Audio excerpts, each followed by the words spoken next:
ஹalleluya.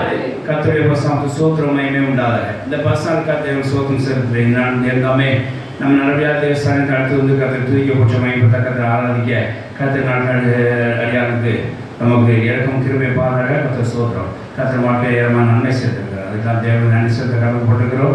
அது பிரார்த்தனை நாட்கள் தேவஸ்தானியாக வந்து தேவனை துதிக்க போற்ற மகிமைப்பட்ட ஆராதிக்க தேவன் கிருபை செய்து நாட்கள் தேவன் நன்றி செலுத்த கர்த்தர் நாட்கள் கிருபை செலுத்த கர்த்தர் ஸ்தோத்திரம். உங்களோட சேர்ந்து கர்த்தர் அடியாருக்கு இந்த பாக்கியத்தின் ஸ்லாக்கியத்தை கொடுத்திருக்க கர்த்தர் நன்றி செலுத்துகிறேன். கர்த்தர் ஸ்தோத்திரம். ஆமென். ஹalleluya.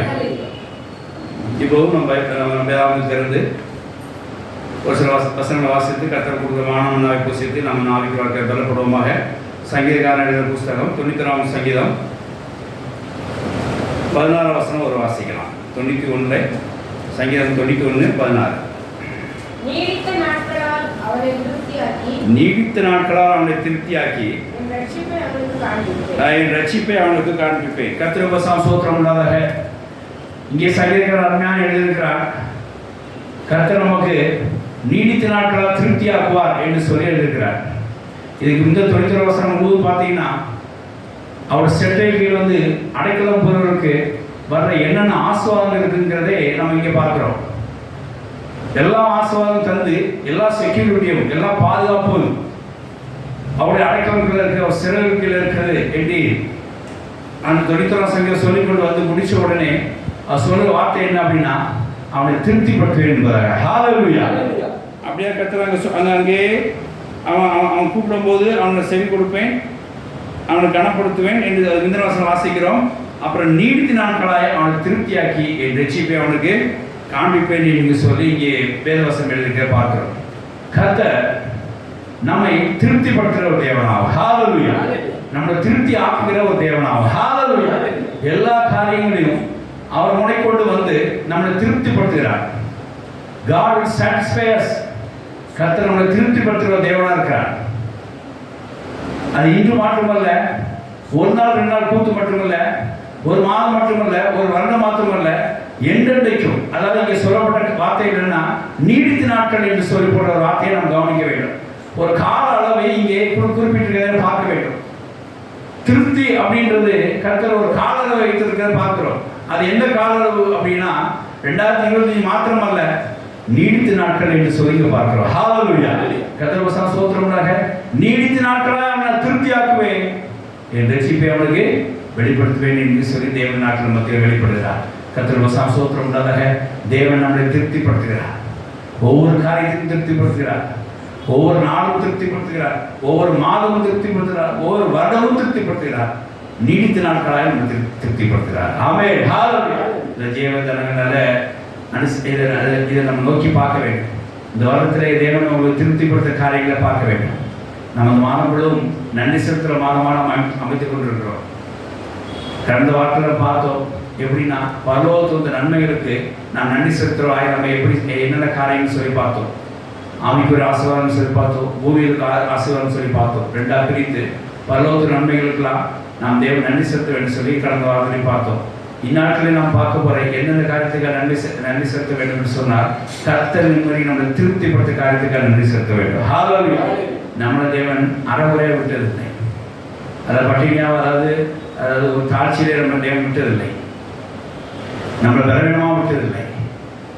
அல்லது அதிருப்தியில் நம்ம விட்டதில்லை. எல்லா இடத்துலையும் கர்த்தர் நம்மளை திருப்திப்படுத்திக் கொண்டு தான் வருகிறார். ஒரு அன்சாட்டிஸ்ஃபேக்ஷனாக கர்த்தர் நம்ம வைக்கவில்லை. எல்லா இடத்துலையும் கர்த்தர் நம்ம சாட்டிஸ்ஃபேக்ஷனாக தான் வைத்திருக்கிறார். அது தேவன் நன்றி செலுத்த வேண்டும். இந்த வருடத்திலே முடிவில்லை. ஹalleluya. ஆகையால் இந்த வருஷத்திலே தேவனோட திருப்திப்படுத்த காரியங்களுக்கெல்லாம் நாம் நன்றி செலுத்த வேண்டும் சொல்லி நாட்களில் தேவன் எனக்கு காலையில் ஆவியான மூலமாக உணர்த்தினார்.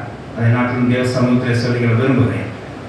நம்முடைய ஏராளமான காரியத்திலே நம்ம இந்த வருஷத்திலே தேவன் திருப்திப்படுத்திருக்கிறார். குடும்ப காரியங்கள், ஊழிய காரியங்கள், தனிப்பட்ட காரியங்கள், பிள்ளை படிப்பு காரியங்கள், வேலை காரியங்கள், எல்லா இடத்துலையும் தேவன் திருப்தியாக வைத்தார். ஒரு அது திருப்தி அப்படின்றது நம்மகிட்ட கிடையாது. எல்லாமே தேவன் பார்த்து கொண்டு திருப்தியாக்குகிற ஒரு காரியமாக நம்ம வைத்திருக்கிறார். இதெல்லாம் செய்து தேவன் நம்ம கொடுத்த மிகப்பெரிய ஆசீர்வாதம். ஹalleluya. அவனை நீடித்த நாட்களாய் திருப்தியாக்குவேன் என்று சொல்லி தேவன் சொல்கிறார். அந்த திருப்தினாலே நாம் இப்போ நிலைத்திருக்கிறோம். ஹalleluya. நம்முடைய அறகுறையமாக குறைவுன்றது நம்ம கிடையாது. எல்லா இடத்துலையும் தேவன் திருப்தி ஆக்குகிறார். அதை பார்க்கிறோம். இங்கே அருமையாக தேவன் மனிதர்களை திருப்திப்படுத்துவது அவருடைய நோக்கமாக இருக்கிறத பார்க்கிறோம். வானத்திலிருந்து, பரலோகத்திலிருந்து, பரத்திலிருந்து தாம் உண்டு பண்ண சிருஷ்டிப்பை, அதாவது தாம் உண்டு பண்ண மக்களை, தாம் உண்டாக்கின மக்களை, தாம் தெரிந்து கொண்ட மக்களை, தாம் அழைப்புக்குள்ள வந்த மக்களை திருப்திப்படுத்துவதே அவர் நோக்கமாக இருக்கிறதுங்கிறதை நம்ம பார்க்கிறோம். ஒரு அதிருப்தியிலே மனுஷன் வைக்க மாட்டார் தேவன். ஒரு எல்லா வகையிலும் திருப்திப்படுத்துவார். இது தேவனுடைய காரியங்களும் ஒன்றாகும். அது நோக்கம், அவர் இன்டென்ஷன் அப்படியே இருக்கும். How we can satisfy the man என்கிற தேவன் பார்த்து கொண்டிருக்கிறார். அதை திருப்திப்படுத்த செயல்படுகிறார். இங்கே இயேசு கிறிஸ்து பூமியில் வந்தபோது கூட அதை தான் செய்கிறார். கர்த்தர் பசாம் சூத்திரம் உண்டாதாக யோவான் 2ஆம் அதிகாரம் 19 வாசிக்கலாம். யோவான் 2:10 யோவான் 2:10 வாசிக்கும்போது பார்க்கலாம். இங்கேயே அங்கே இயேசு கிறிஸ்து ஒரு கல்யாணத்தில் வந்து அவங்களை திருப்திப்படுத்த முடியாத ஒரு காரியத்தை செய்தார். பாருங்க, மனுமக்களை அவர் திருப்திப்படுத்த தேவன் எவ்வளவு நோக்கமா இருக்கிறார்ன்றது இந்த சம்பவத்திலிருந்து அறிந்து கொள்கிறோம். வாசிக்கலாம். எந்த மனுஷனும் முன்பு நல்ல திராட்சரசத்தை கொடுத்து ஜனங்கள் திருப்தி அடைந்த பின்பு ருசி குறைந்ததை கொடுப்பான். நீங்களோ நல்ல ரசத்தை இதுவரை வைத்திருந்தீரே. ஆமென், ஹல்லேலூயா. இதை பாருங்க, இன்னொரு ஆவிக்குரிய அர்த்தம் பாருங்க. முதல்ல அவன் கொடுத்த ரசத்துல இப்ப நல்ல ரசத்தை கொடுத்தா மக்கள் திருப்தி ஆயிடுவாங்க.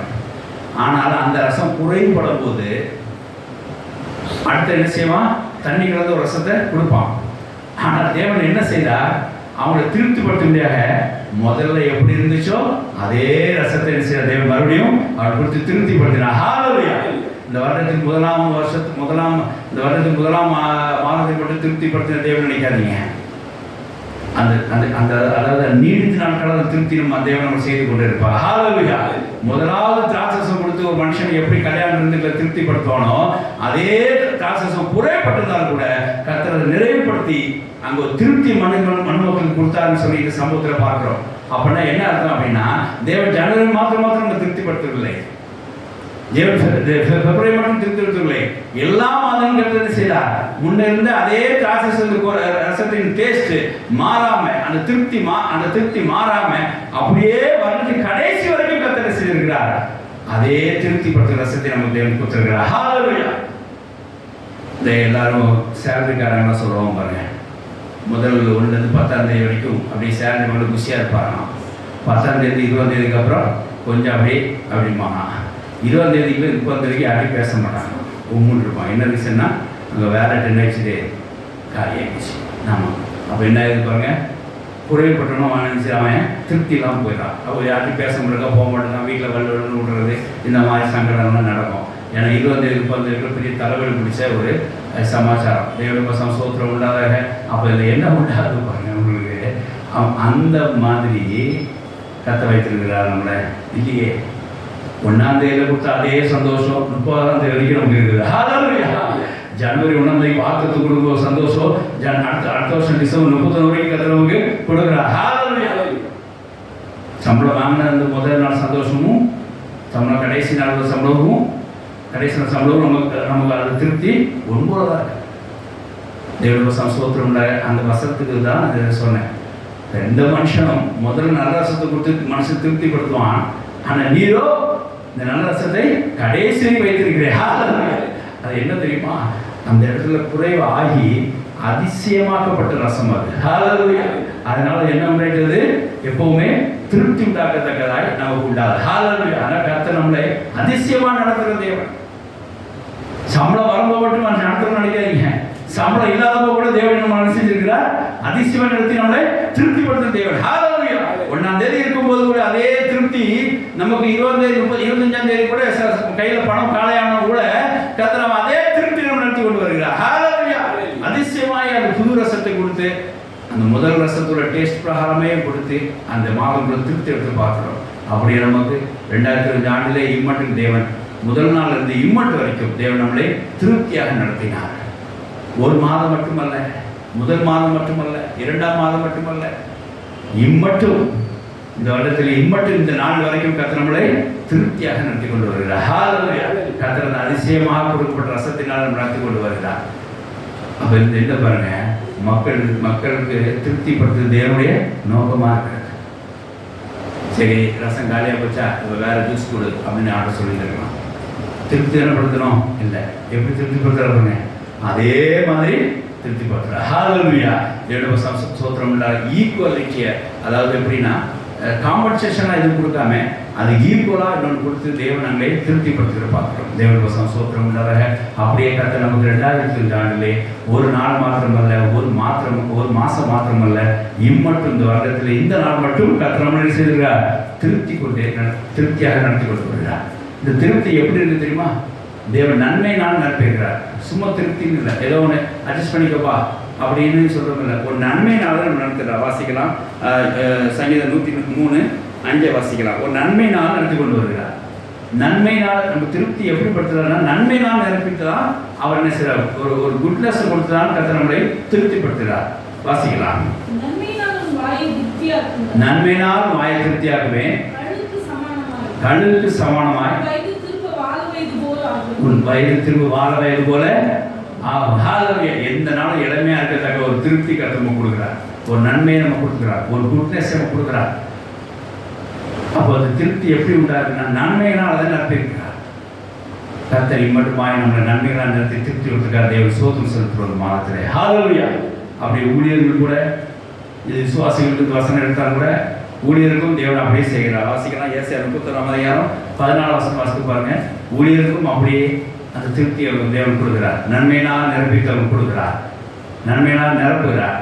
நன்மை எப்பவுமே பரத்திலிருந்து வருகிற ஒரு காரியமாகும், அது பரலோகத்திலிருந்து வர காரியமாகும், அது தேவனால் வருகிற ஒரு காரியமாகும். அப்படி நன்மையாக நிரப்பி இந்த வருஷத்தை நம்ம திருப்திப்படுத்தியிருக்கிறார். ஊழியக்காரர்களையும் விசுவாசியும் தேவன் வருஷத்தை திருப்திப்படுத்தியிருக்கிறார். அதுக்காக தேவன் நன்றி செலுத்துவோமாக. வாசிக்கலாம்.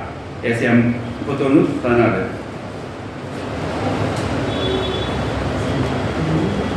வாசிங்க. இல்லையா?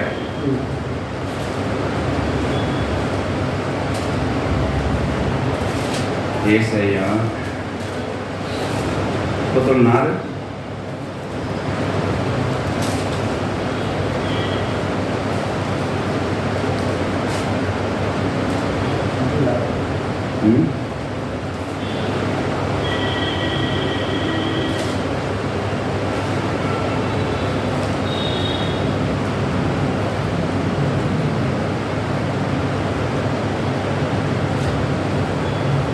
விடுறாங்க.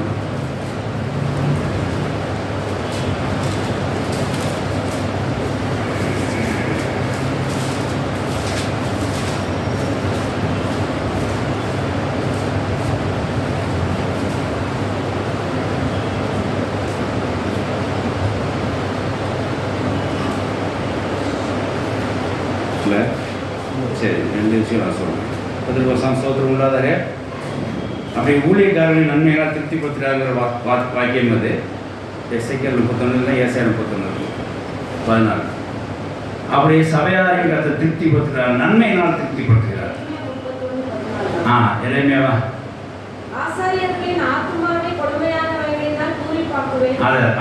வாசிங்க. ஆசாரியர்கள்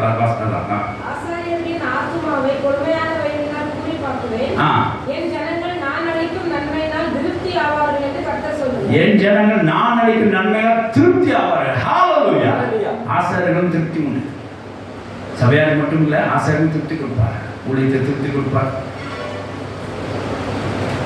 ஆத்மாவில் திருப்தி கொடுப்பார், ஆராதனையில் திருப்தி கொடுப்பார், ஊழியர் செயல்களை தேசத்தில் திருப்தி கொடுப்பார். எல்லாருக்கும் கர்த்தர் அங்கே திருப்தி கொடுப்பார். இந்த பில்டிங்கை ஆப்ரேட் பண்ண உடனே எனக்கு மார்ச் மாதம் ஆரம்பித்தாங்க வேலையை. 3 மாதமாக ஒரே வாரம். முதல் ஒரு 4 வாரம் வெட்டி விட்டு திறந்து விட்டாங்க. அப்புறம் ஷீட்டு போட்டோம், அப்புறம் கல் வச்சு அடைச்சாங்க, அப்புறம் பழைய வச்சு அடைச்சாங்க, கல் வச்சு அடைச்சாங்க, புதுசாக கொஞ்சம் விட்டுருந்தாங்க. 6 மாதம் அப்படியே இருக்குது. அதனால் இந்த சில உள்ளுக்குள்ள சில அழுக்குகளில் இருந்து கொண்டே இருந்தது. ஒரு மனபாரம், பலிபடுத்தி நம்ம இப்படி சில இடத்துல வைத்து கொடுக்குறோமேன்னு சொல்லி எப்படியாவது இதுக்கு ஒரு சுத்தத்தை செய்ய வேண்டும் என்று சொல்லி மனபாரம் வந்து கர்த்தரை திருப்திப்படுத்த காரியம் செய்தார். கோயம்புத்தூர் போன வேலையிலே அங்கே ஒரு பெயிண்ட் அடிக்கிறத பார்த்தோம். அது நல்லா பாலிஷ்டாக இருந்துச்சு. அதே பாலிஷை விமல் வேண்டாம் சொல்லி கடவுள் இங்கே அடிக்க சொல்லும்போது இன்றைக்கி நல்லபடியாக நம்ம சர்ச்சை இங்கே தலையில் பெயிண்ட் நீங்கள் கற்று திரும்ப செய்தார். ஹல்லேலூயா.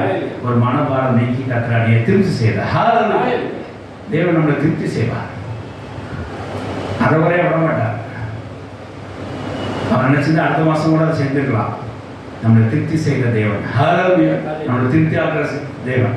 இங்கே வர சபையாருக்கும் தேவன் திருப்திப்படுத்துவார், இங்கே ஊழியர்களுக்கும் உங்களுடைய குடும்பத்துக்கும் தேவன் திருப்திப்படுத்துவார். அப்படியா தேவன் நன்மையினால் நிரப்பி இங்கே திருப்திப்படுத்துகிறான்னு சொல்லி பார்க்கிறோம். ஆகையினால முதல்ல பார்க்கிறோம், நீடித்த நாட்களாய் தேவன் திருப்திப்படுத்துவார். அடுத்தது அதை நன்மையினால் அது முதல்ல இருந்த மாதிரியே கடைசி வரைக்கும் தொடர்ந்து வருஷம் முழுவதும் நம்மளை தேவன் திருப்திப்படுத்துவார். அது மாத்திரமல்ல, அதை நன்மையினால் நிரப்பி திருப்திப்படுத்துவார் என்று பார்க்கிறோம். இன்னும் பாருங்க, இன்னும் 350 பாயிண்ட பார்க்கிறோம். அதாவது யாருக்கும் கிடைக்காத ஒரு திருப்தியான முகத்தை செய்வார். அதுக்கு இங்கே வேதத்திலே ஒரு அச்சாரமாக ஒரு வார்த்தை பயன்படுத்தப்பட்டிருக்கிறது. சங்கீதம் 81ஆம் அதிகாரம் 16 வசனம் வாசிக்கும் போது அங்கே உச்சிதமான தேனினால் திருப்திப்படுத்துவார்னு சொல்லி சங்கீதம் எழுதியிருக்கிறார். நல்ல கவி, இது நல்ல கவியான ஒரு வார்த்தை தான். வாசிக்கலாம். சங்கீதம் 81:16. அந்த கவிய அர்த்தத்தை நீங்க புரிஞ்சு கொண்டீங்கன்னா நல்லா இருக்கும்.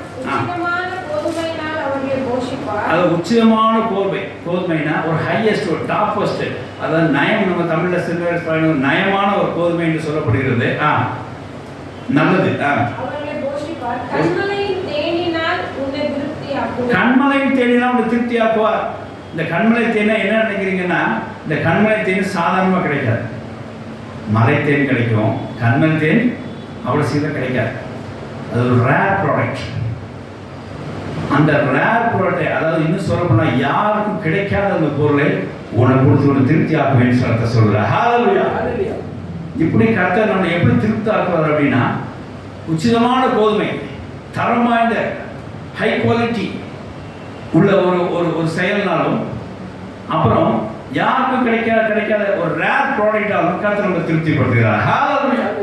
அது ஒரு கவியால் எழுதப்பட்டிருக்கு. கோதுமை தேனினா அந்நாள் உள்ள ஒரு ஃபுட்டு தான். அந்த ஃபுட்டு எப்படி இருக்கும் அப்படின்னா, ஒரு ரேங்கிங்கான ஒரு கோதுமை, ஃபர்ஸ்ட் ரகம் உள்ள கோதுமை, அப்புறம் எங்கேயும் கிடைக்காத ஒரு தேன். கர்த்தருக்கு வசனம் ஸ்தோத்திரம் உண்டாதாக.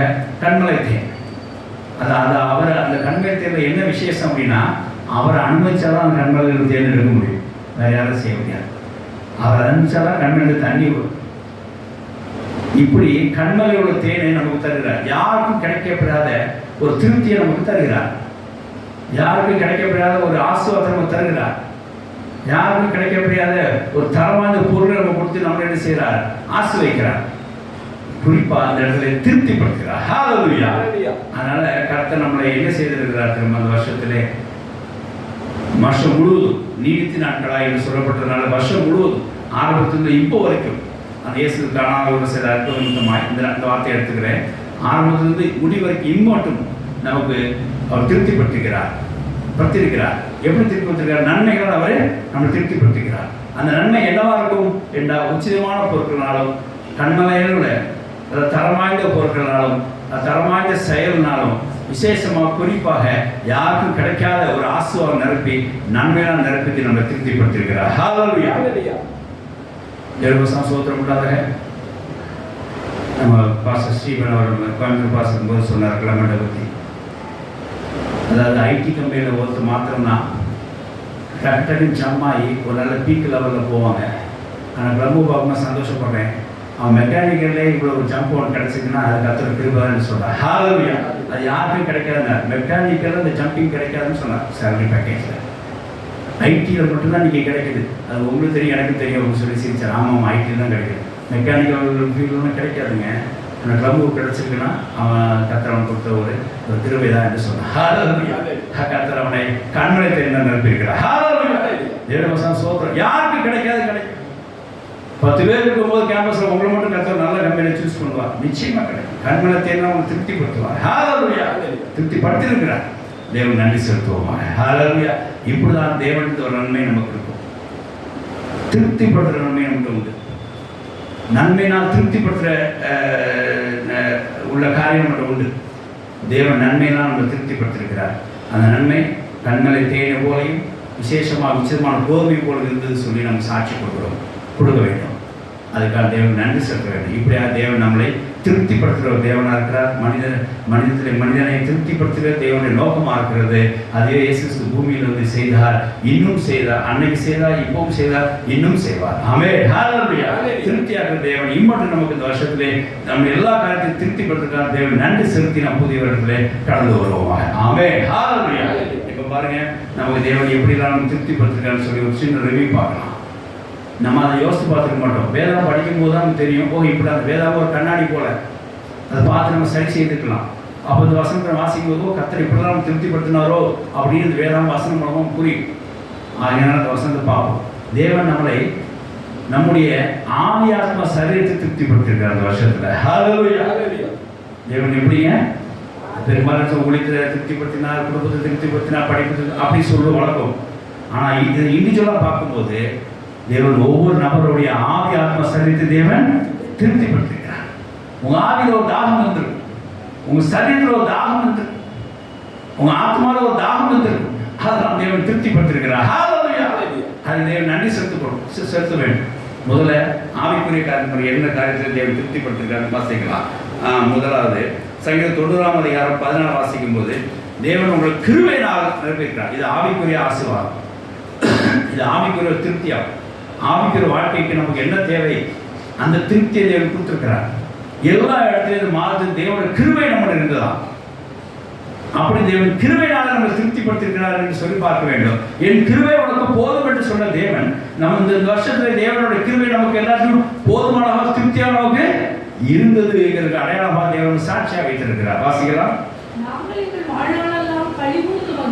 நாங்கள் எங்கள் வாழ்நாளெல்லாம் கழிவுண்டு மகிழும்படி காலையில எங்களை உங்களுடைய கிருபை திருப்தி ஆக்கும். ஹல்லேலூயா.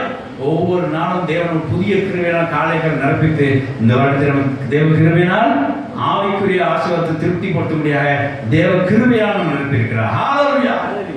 எல்லா இடத்திலும் காலை கிருபை பெற்றுக் கொண்டோம், கிருபையினால் நிலைத்திருக்கிறோம், கிருபையினால் தாங்கப்பட்டோம், கிருபையில் நம்ம காக்கப்பட்டோம், கிருபையில் நாம் செயல்பட்டோம், கிருபையினால் விடுவிக்கப்பட்டோம், கிருபையினால் விடுதலை பெற்றோம், கிருபையினால் விசுவாசத்தை நிலைத்திருக்கிறோம். ஹல்லேலூயா. எல்லாம் தேவன் காலையில் அளித்த கிருபையை நம்ம பார்க்கிறோம். காலையில் உங்கள் கிருபை புதிதாக இருக்கிறது, நாம் நிறுவனமாகாது உங்களுடைய கிருபையாக இருக்கிறது. இதெல்லாம் தேவன் நம்ம கொடுத்த ஆவிக்குரிய திருப்தியா, ஸ்பிரிச்சுவல் சாட்டிஸ்ஃபேக்ஷன். ஃபர்ஸ்ட் கிருபை தான், கிருபையில் வந்து செய்யணும். அது அதிகாலையில் அவங்க எழுச்சி நிற்கும் போது அவர் என்ன செய்கிறார், அவர் கண்ணில் கிருபை கிடைக்கும். நோவா கண்ணில் கிருபை கிடைத்தது, மோசைக்கு கிருபை கிடைத்தது, அவன் நிலைத்திருந்தார்கள். தாவீதுக்கு கிருபை கிடைத்தது, நிலைத்திருந்தார்கள். இப்படி சகலத்தையும் தேவன் கிருபையினாலே ஆவிக்குரிய ஆசீர்வாதத்தினால் மனிதர்களை திருப்திப்படுத்தினார். கிருபையினாலே நம்ம நிரப்பி ஆவிக்குரிய ஒரு திருப்தி நம்ம செய்திருக்கிறார். அதனால தேவன் வாழ்க்கையிலே நம்மளோட ஆவிக்கு செய்த இந்த திருப்தியை நாம் நினைவுகொள்ள வேண்டும். கிருபை காரணம் தேவனுக்கு சோதனை செலுத்த வேண்டும். இது தேவனுக்கு ஒரு பிரியமான காரியம் கூட. கிருபையை நினைத்து பார்க்கணும். சிலர் கிருபையை நினைக்கிறது என்னமோ தன்னுடைய விஷயத்தினால் செஞ்சு, தன்னுடைய பலத்தினால் செஞ்ச மாதிரி, தன்னுடைய அறிவினால் செஞ்ச மாதிரி சிலர் நினைச்சு கொண்டுறாங்க. அப்படி கிடையாது. தேவன் கிருபைகளால் ஒன்றும் செய்ய முடியாது. அவர் கிருபையை நம்ம தாங்கி கொண்டிருக்கு. நம்ம காலையில் வளர்ந்து போதெல்லாம் ஒரு கிருபையை நம்ம தாங்கிச்சு. அது ஆவிக்குரிய ஒரு திருப்தியாகும். நம்மளோட அதாவது நம்ம சில இடங்களில் நம்மளுடைய அந்த கிருபை கூட இருந்ததுனால நம்ம சில ஆவிக்கிற காரியத்தில் நம்ம விலகாமல் இருந்தோம். நீங்கள் அதான் நான் சொல்ல வேண்டிய பாயிண்ட். சில ஆவிக்கிற பிரமாணங்கள் நம்ம செய்யறதுக்கு இந்த வருஷம் ஃபுல்லாக நம்ம கர்த்தர் கிருபை செஞ்சுருக்காரு அப்படின்னா, இந்த வருஷம் ஃபுல்லாக நம்ம ஒழுங்காக செஞ்சுருக்கோம் அப்படின்னா கர்த்தர் கிருபையை நம்ம திருப்தி கொடுத்துருக்கனால ஆவிக்கிற காரியத்தை சரியாக செய்ய முடியுது. ஹல்லேலூயா. ஆவிக்கிற காரியங்களே கர்த்தர் அப்படி கிருபையினால் நிரப்பி அந்த அதை விட்டு விலகி போக அப்படின்னு நமக்கு செய்திருக்கிறார். பாருங்க, தேவன் நமக்கு அளித்த கிருபை ஆவிக்குரிய திருப்தியா இருக்கு. தேவன் நமக்கு அளித்த கிருபை ஆவிக்குரிய ஒரு திருப்தியா இருக்கு. அதுக்காக தேவன் சோதனை செலுத்துவோமாக. அதே இன்னொரு ஆவிக்குரிய திருப்தியை நம்ம பார்க்கிறோம். சங்கீதம் 147:14 ஒரு நல்ல சமாதானத்தை நம்ம கர்த்தர் தருகிறார். நம்முடைய எல்லைகளை கர்த்தர் சமாதானம் கொடுத்து நம்மளை திருப்தி ஆக்குகிறார். எல்லைன்னா நம்ம வசிக்கிறோம், நம்ம வீட்டுக்குள்ள ஒரு சமாதானத்தை கர்த்தர் தருகிறார். வேலை பார்க்குறோம், வேலைக்குள்ள கர்த்தர் ஒரு சமாதானத்தை தருகிறார். ஊழியத்தை செய்யறோம், ஊழியத்தில் ஒரு சமாதானம் தருகிறார். இப்படி சமாதானம் தந்து ஒரு ஆவிக்குரிய திருப்தியை நமக்கு கொடுக்கிறார். வாசிக்கலாம். சங்கீதம் 147:14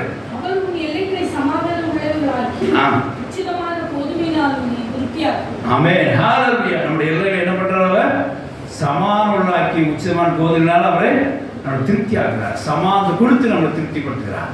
இது ஒரு ஆவிக்குரிய திருப்தி ஆகும். தெய்வீக சமாதான வாழ்க்கையில் ரொம்ப முக்கியம். நம்ம ஆவியில சமாதானம் இருக்க வேண்டும். கச்சமச்சா நம்ம ஆவியில பல செயல்படுது. ஆனாலும் ஒரு தெய்வீக சமாதானத்தில் அதை படுத்துக் கொள்கிறோம். காலை எந்திக்கும் போது அவ்வளோ டென்ஷன் ஆவிகளே போராடுது. அதை சரி இதை சரி இப்படி பண்ண அப்படி பண்ணணும், அவன் பேசினா இப்படி கவுண்டர் பண்ணணும், இதை பண்ண அப்படி கவுண்டர் பண்ணணும், பெரிய லிஸ்ட்டு ஒன்றும் உருப்படல. அந்த ஆவிக்குரிய சமாதானம் உள்ள வந்த உடனே அந்த உச்சிதமான கோதுமை நம்ம ரீச் ஆகிட்டோம் நமக்கு தெரியும். ஹல்லேலூயா. அப்பதான் தேவன் திருப்திப்படுத்துறார். ஆவியில் செயல்பாடு கரெக்டாக வைத்திருக்க வேண்டும். அது அந்த தெய்வீக சமாதானம் ஆவிக்குள்ள இருக்க வேண்டும்.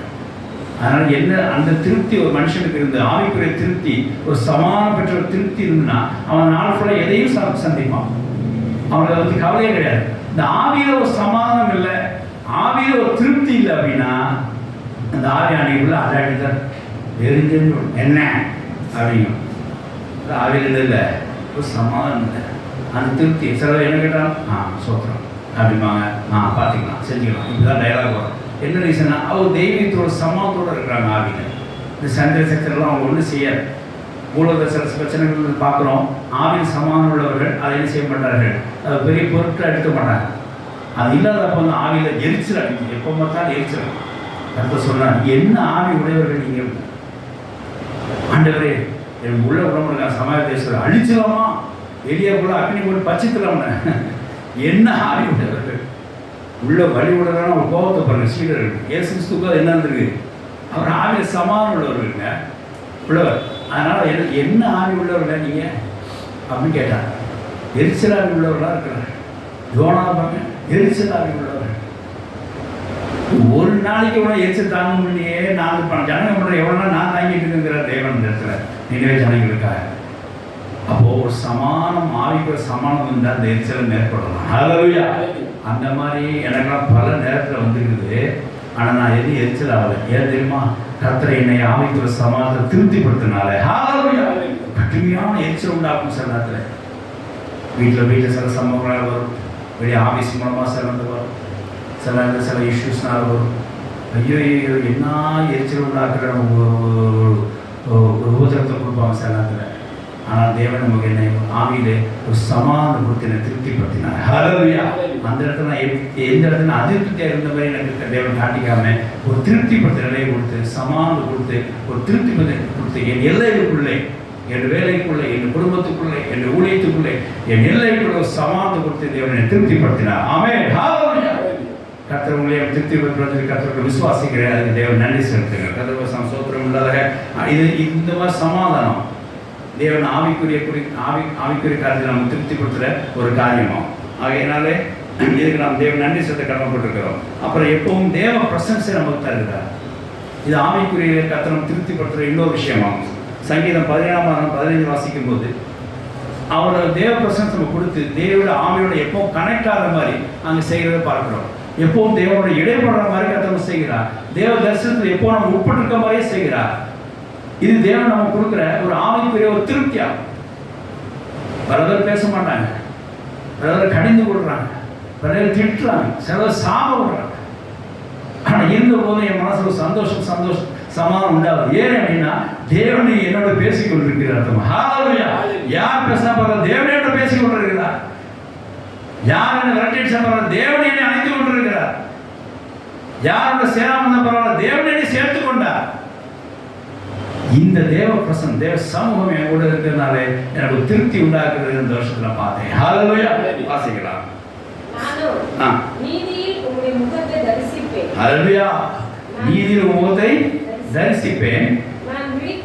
நான் விழிக்கும் போது உமது சாயலால் திருப்தியாவேன். உமது சாயலால் திருப்தியாவேன். தேவ சாயலால் திருப்தியாவேன். ஹல்லேலூயா. தேவன் என் கூட இருக்கிறார். முழிச்சோடன் தேவன் என் கூட இருக்கிறார்களே நான் திருப்தியாகும். நிறைய நாட்களில் இந்த வருஷத்தில் தேவன் வார்த்தையை கொடுத்து எழுதிவிட்டிருக்கிறார். இது ஒரு சம்பவம் மனசு வச்சுருப்பா, இதை கொடுத்து வார்த்தையை மனசு வச்சுருப்பா, உடனே தேவன் கனெக்ட் ஆகிட்டு எழுந்திச்சுவேன். இப்படி நிறைய நாட்களில் கர்த்தர் எனக்கு வார்த்தையை கொடுத்து எனக்கு ஏற்படுத்திருக்கிறார். தேவ சாயலை நான் பார்க்க முடியாத ஒரு அனுபவத்தை எனக்கு தந்திருக்கிறார். கர்த்தரை சோத்திரம் செலுத்துகிறேன். ஆகையினால எப்போவுமே நாம் தேவனோட இருக்கத்தக்கதாக ஒரு தேவ சமூகம், ஒரு தேவனோட டச், தேவனோட கனெக்ஷன் இந்த வருஷத்துல நம்ம நிறைய காணப்பட்டிருக்கா தேவன் சோத்திரம் செலுத்துவோம். ஹalleluya. இது தேவன் நமக்கு அளிக்கிற ஒரு ஆவிக்குரிய திருப்தியா. எப்பவும் தேவனோட சாயல நம்ம கனெக்ட் ஆகுறதும், எப்பவும் தேவன் அவர் நீதியிலே அவர் தரிசனத்தை நாம் பார்ப்பதும் தேவனுடைய ஒரு கனெக்ட் ஆகும், தேவனுடைய ஒரு டச் ஆகும். இது தேவன் நமக்கு கொடுக்குற ஆவிக்குரிய ஒரு திருப்தியா. இது எல்லாரும் கிடைக்கிறது இல்லை. தேவன் நம்ம ஆவியிலே அப்படி கிருபை, நம்ம ஆவிக்குரிய திருப்திப்படுத்துகிற நம்ம கிருபை, அவருடைய சமாதானம், இந்த இடத்துல அவருடைய இணைப்பும் அவருடைய சமூகத்தில் கத்திரம தருகிறார். ஹalleluya.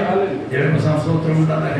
தேவன் நம்மோட இணைந்திருக்கிறனால நமக்கு பெரிய சந்தோஷம் உண்டாகுது, ஆவிக்குரிய திருப்தியாகும். இம்மட்டும் தேவன் நம்முடைய இடைப்பட்ட காரியத்துக்காக, தேவன் இம்மட்டும் நம்ம கூட இணைந்திருந்த காரியத்துக்காக நாம் தேவனுக்கு சோத்திரம் செலுத்துவோம். ஹalleluya. இது தேவன் நம்ம ஆவிக்குரிய வாழ்க்கைக்கு கொடுத்த ஒரு திருப்தியாகும். இதுக்கெல்லாம் நம்ம நன்றி செலுத்துவோம். ஆவிக்கிற வாழ்க்கையில தேவன் நம்ம கொடுத்த எல்லா காரியத்தையும் நன்றி செலுத்துவோம். அவர் கொடுத்த சமாதானம், அவர் கொடுத்த தரிசனம் உள்ள, தேவனுடைய டச்சில் உள்ள இடைப்பட்ட ஒரு காலங்கள், அப்புறம் அவர் நம்ம கொடுத்த கிருபை, இதுக்கெல்லாம் தேவன் ஆவிக்கிற நம்ம திருப்திப்படுத்தினாங்க. 7 வருஷம் சோத்திரம் உண்டாதாக. ஆகையினால நாம் தேவன் கொடுத்த நல்ல இந்த ஆவிக்கிற திருப்திக்காக தேவன் சோத்திரம் செலுத்துவோம். அப்புறம் பரிசுத்தாவியோட அனுபவம் 4வது காரியம். இதிலே 4வது காரியம் என்ன அப்படின்னா பரிசுத்தாவியோட அனுபவம், அவர் நடத்துகிற அனுபவம். இது நமக்கு யாருக்கும் வராது.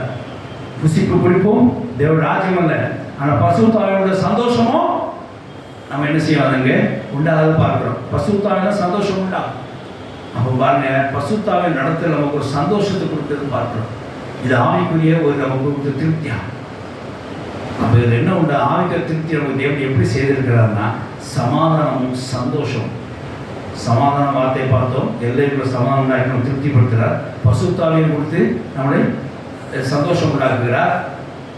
அந்த சந்தோஷம் எப்படி தெரியுமா, அவங்க கோதுமை தானியம் பெரிய காலத்தில் விட அதிக சந்தோஷம் எனக்கு கொடுத்து, சங்கீதத்தை வாசிக்க வேண்டாம், தெரிஞ்ச வசனம் தான். கோதுமை தானியம் நிரம்பிந்த காலத்தில் சந்தோஷத்தை விட அதிக சந்தோஷம் கொடுத்து பசுத்தாவியான உண்டானதான். அப்படி சந்தோஷம் தேவன் நமக்கு இந்த நாட்களில் நமக்கு கொடுத்து ஆசீர்வதித்திருக்கிறார். அப்போ பாருங்க, தேவன் நம்முடைய டச்சில் இருந்தது ஒரு ஆவிக்குரிய திருப்தி. பசுத்தாவியா நம்முடைய இடைப்பட்ட சந்தோஷம் கொடுத்தது ஒரு ஆவிக்குரிய திருப்தி. நமக்கு எல்லைக்குரிய சமாதானம் கொடுத்து தேவன் திருப்திப்படுத்துவது ஆவிக்குரிய திருப்தி. நம்முடைய நிலைக்கு செய்த கிருவையை தேவன் கொடுத்தது, காலையில் நமக்கு புதிய கிருவை கொடுத்தது ஆவிக்குரிய திருப்தியாகும். இப்படி தேவன் ஆவிக்குரிய திருப்தியை நம்ம வாழ்க்கையில் தந்திருக்கிறார். விசேஷமாய் இந்த வருடத்தில் நமக்கு தந்திருக்கிறார். ஆமென். ஹalleluya. ஆனால் தேவனுக்கு நன்றி செலுத்துவோமாக. அடுத்தது நாம் சத்தியத்தினால் நீதியும் நிரப்பி நமக்கு ஒரு சந்தோஷம் கொடுக்கிறார். ஒரு பாயிண்ட் விட்டுட்டோம். மத்திய 5ஆம் அதிகாரம் 6 வாசிக்கலாம். மத்திய 5:6.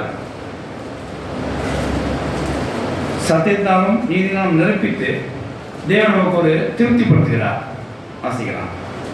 மத்திய 5:6. நீதியின் மேல் பசிதாக உள்ளவர்கள், நீதியின் மேல் பசிதாக உள்ள பாக்கியவான்கள், அவர்கள் திருப்தி அடைவார்கள். அவர் திருப்தி அடைவார். ஹalleluya. ஒரு நீதி நமக்கு இந்த வருஷம் செய்து, ஒரு சத்தியத்தை நம்ம காண்பித்து அது திருப்தியாக செய்திருக்கிற நம்ம ஆவி. சில காரியங்களில் நமக்கு ஏதாவது ஒன்று செஞ்சோம்னா கிடைக்காம போயிடும், ஆனால் ஒரு திருப்தி உண்டாகும். எப்படி தெரியுமா, நாம் நீதிக்காக அதை செய்துட்டோம் அப்படின்னு. சில நாட்கள் அப்படிதான். இந்த ஒரு ப்ராஜெக்ட் பண்ணிட்டு ஸ்கூலில் கொண்டு போனான். அப்படியே ஒரு வாரமாக அப்படியே கஷ்டப்பட்டு அவன் தான் இன்வென்ட்ரி பண்ண மாதிரி கடையெல்லாம் வாங்கி பண்ணான். அவனே நம்ம கண்டுபிடிச்ச மாதிரி கடையில் வாங்கி எல்லாம் பண்ணான். ஒரு வாரம் போகிறான்னா கடைசி அந்த ப்ராஜெக்டில் ஒரு ப்ரைஸும் கிடைக்கிறார்.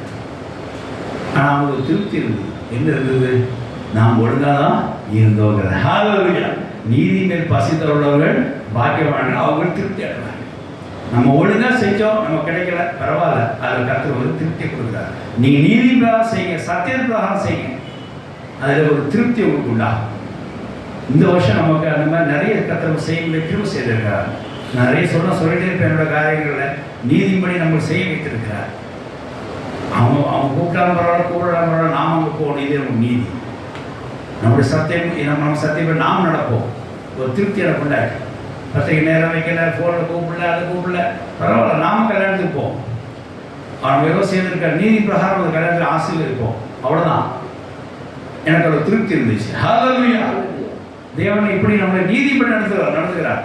பழி வாங்கல, அந்நீதிபடி நமக்கு கொண்டு போகல. அவங்க அப்படி செய்யல, அவங்க திருப்பி போகக்கூடாது. அவங்க எனக்கு செஞ்சால் திருப்பி பண்ண அப்படி நம்ம கற்று யோசிக்க வைக்கல. என்ன நீதிபடி தான் செய்து வைத்திருக்கிறார். ஹalleluya. நீதிப்படி பழக்க வைத்தார், நீதிப்படி நடக்க வைத்தார், என்னை அப்படி திருப்திப்படுத்தினார் ஆவிக்குரிய வாழ்க்கையிலே. ஹalleluya. அதனாலே ஆவியிலே அவர் திருப்திப்படுத்தினார்.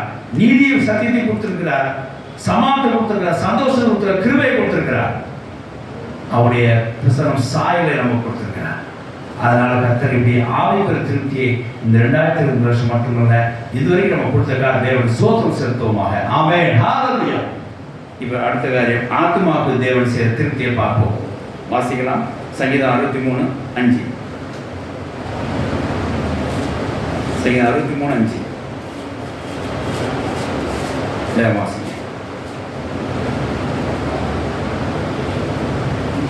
நிலத்தையும் கொழுப்பையும் உண்டது போல நிலத்தையும் கொழுப்பையும் உண்டது போல என் ஆத்துமா திருப்தியாகும். என் ஆத்மா திருப்தியாகும். தேவனுக்கு ஸ்தோத்திரம் உண்டாக. இங்கே பக்தர் அருமையா பாடுறார். இது எதை வச்சு பாடினா தெரியுமா? நிலத்தை கொழுப்பை உண்டது போல ஆத்மா திருப்திப்படுத்துகிறார் அப்படின்னா, ஆத்மாவை ஒரு தவணை முறையில் வைக்கல, காத்திருக்கும் முறையில் தேவன் வைக்கல. அந்த திருப்தி அப்படியே செய்யும் அப்படின்னு சொல்லி அங்கே ஆலயத்தை வைத்து வருகிறார்.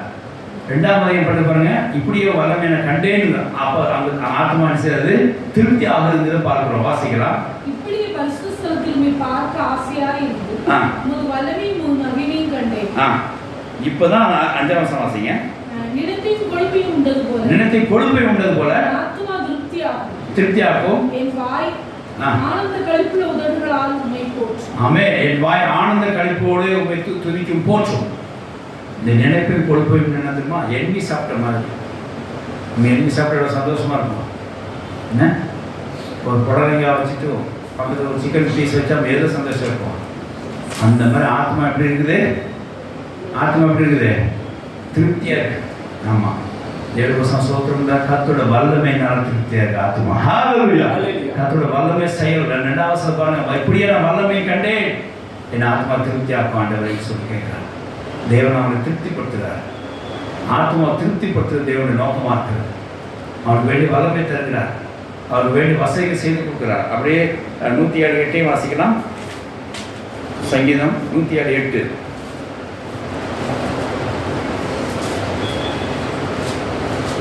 வாசிங்க. தவனமுள்ள ஆத்துமாவை கர்த்தர் திருப்தியாக்கி. தவனமுள்ள ஆத்துமாவை கர்த்தர் திருப்தியாக்கி பசியுள்ள ஆத்துமாவை நன்மையினால் நிரப்புகிறார். பசியுள்ள ஆத்மா நன்மையினாலே நிரப்புகிறார். ஹalleluya. உங்க ஆத்மாவுக்கு என்ன தவிச்சிட்டு இருக்கு அப்படின்னு பார்த்து அவங்க வேண்டிய திருப்தி அவர் செய்கிறார். சில நேரங்களில் ஆத்மா வசனத்துக்காக தவிக்கும், சில ஆத்மாக்கள் துணைக்காக தவிக்கும், சில ஆத்மாக்கள் ஒரு வசதிக்காக தவிக்கும், சில ஆத்மாக்கள் இந்த காரியத்தை நல்ல நீதி செய்ய வேண்டும் சொல்லி தவிக்கும். கர்த்தர் தவணமுள்ள அந்த ஆத்மாவை பார்க்கிறார். அப்படியே விட்டுவிட மாட்டார். அலைந்து போக வேண்டுமே, ஊழியத்தை செய்ய வேண்டுமே, ஆத்மா சந்திக்க வேண்டுமே, ஜபம் பண்ண வேண்டுமே, எல்லா ஆத்மாக்களை போராடி கொண்டே இருக்கும்.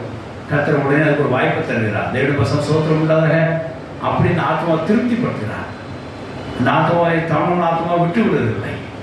அவர் வேண்டிய காரியங்களை அவர் செய்து கொடுக்கிறார். இங்கேயே அவர் தவணம் ஆத்மாவை, அதாவது அவர் ஆலயத்துக்கு போக முடியவில்லை. தாவிதாரு உடனே அவர் என்ன செய்யறது? வனாந்தரத்தை உங்களை காண வாங்கியே இருந்தேன், இப்படியே வல்லமை கண்டேன், ஆத்மா திருப்திப்படுத்துன்னு சொல்லி ஜெபம் பண்ணும்போது அவர் அங்கே என்ன செய்ய ஆத்மா அவர் பார்க்கிறார். திடமனதாக இருக்கக்கூடிய அந்த ஆத்மாவை கர்த்தரை திருப்திப்படுத்துகிறார். அதனால இந்த பாட்டை எழுதுகிறார். இந்த மாதிரி கர்த்தர் நம்மளை ஆத்மாவை திருப்திப்படுத்துகிற, நன்மையினால் திருப்திப்படுத்துகிற தேவனாக இருக்கிறார். அது 107 மறை வாசிங்க. நன்மையினால் ஒரு வார்த்தை போடப்பட்டிருக்கும். வாசிக்கலாம். 9 சேர்த்து கூட வாசிக்கலாம். 107:9. அவருடைய கிருபை நிமித்தம். அதாவது 8 வாசிங்க. 8 கூட வாசிங்க. தவறுள்ள ஆத்மாவை கர்த்தர் திருப்தியாக்கி பசியுள்ள ஆத்மாவை நன்மையினால் நிரப்புகிறார் என்று. பசியுள்ள ஆத்மா நன்மையினால் நிரப்புகிறார் என்றும் அவருடைய கிருபை நிமித்தம். இந்த விஷயத்தை அறிஞ்ச உடனே அந்த ஆத்மா என்ன செய்யும்? தேவன் நன்றி செலுத்தும். ஹalleluya. மனுக்குலத்துக்கு அவர் செய்கிற அதிசயங்கள் நிமித்தம். கிருபை நிமித்தம் அதிசயம் நிமித்தமும் அவரை துதிப்பார். ஆமென். ஹalleluya. அதான் நீங்க சொல்றோம்.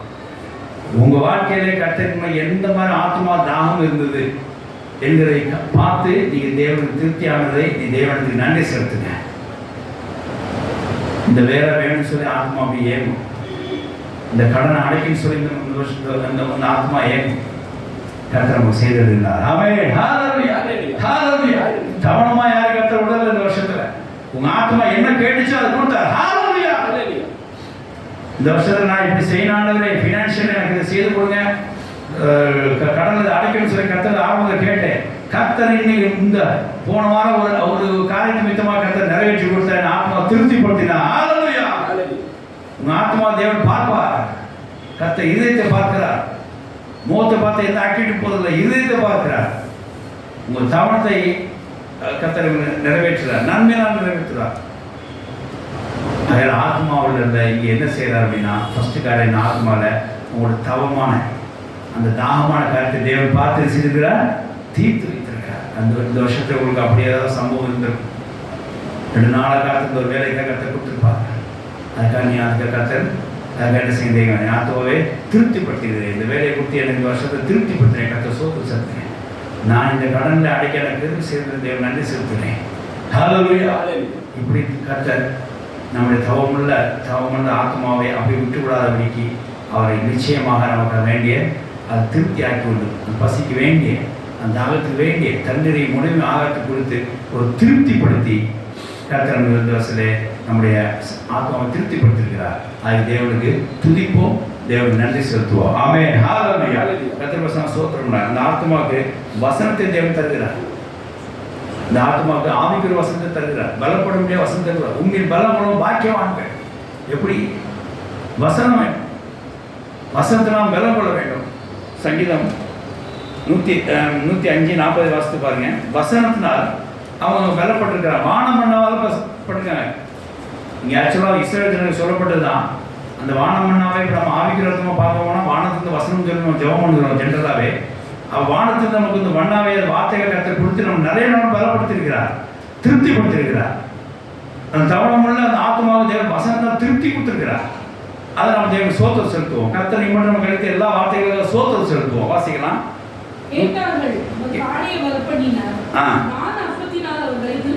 ஆமென். ஹல்லேலூயா. கேட்டார்கள், காடைகளை அனுப்பினார், வானப்பத்தினால் அவரை திருப்திப்படுத்தினார். ஹல்லேலூயா. தேவசம் சோத்திரம் உள்ளதாக. இந்த காரியத்தில் எனக்கு சந்தோஷம் உண்டாயிடுச்சு வசனம் படிக்கும்போது. இதில் என்ன தியானம் எனக்கு கிடைச்சது தெரியுமா? கேட்டார்கள், வானத்தில் அப்போ வந்துச்சு. ஹல்லேலூயா. வசனம் வேணும் நீங்க கேட்டீங்கன்னா வானத்தில் அப்போ வரும். ஹல்லேலூயா. இது நமக்கு ஆவிக்கிறதுமா நான் ஆத்மாவுக்கு எடுத்துக்கொண்டேன். ஆனாலும் இந்த ஆத்மாவுக்கு என்ன பண்ண தெரியுமா? சில விஷயங்களை கேட்கும், தேவனிடத்துல கேட்கும், அதையும் தேவன் கொடுத்தான்னு சொல்லி எடுத்துக்கொண்டேன். ஹல்லேலூயா. இந்த வருஷத்துல நீங்க தேவனை கேட்டு பெற்றுக்கொண்டு ஆத்மா திருப்தியானதுக்கு நீங்க தேவனுக்கு சோத்திரம் செலுத்தி ஆகணும். ஆமென். ஹல்லேலூயா. அவர்கள் கேட்டார்கள், வானம் மண்ணாவை தேவன் கொடுத்தார். அவர்கள் கேட்டார்கள், கர்த்தர் இந்த வேலையை கொடுத்தார். அவர்கள் கேட்டார்கள், கர்த்தர் இந்த கடனை அடைத்து கொடுத்தார். அவர்கள் கேட்டார்கள், கர்த்தர் கர்த்தரை சிறப்பட செய்தார். அவர்கள் கேட்டார்கள், கர்த்தர் இந்த வருஷம் டாப்பர் மார்க்கை கொடுத்தார். ஹல்லேலூயா. ஹல்லேலூயா. அவர்கள் கேட்டார்கள், வானத்து மண்ணாவை நான் கொடுத்தேன். ஹல்லேலூயா. எத்தனை வருஷம் நம்ம ஜெபத்தை கேட்டு கர்த்தர் நமக்கு கொடுத்திருக்கிறார். ஹல்லேலூயா. இப்படிதான் வேணும் கேட்டார், கர்த்தர் கொடுத்தார். ஒரு விஷயம் அந்த கிருபா கர்த்தரை நினைச்சு பார்த்தேன். அவன் சயின்ஸ் படிக்கணும் ஒரு வார்த்தையை சொன்னான். அவன் 9th 11th ரேங்க் எடுத்துட்டுனான்.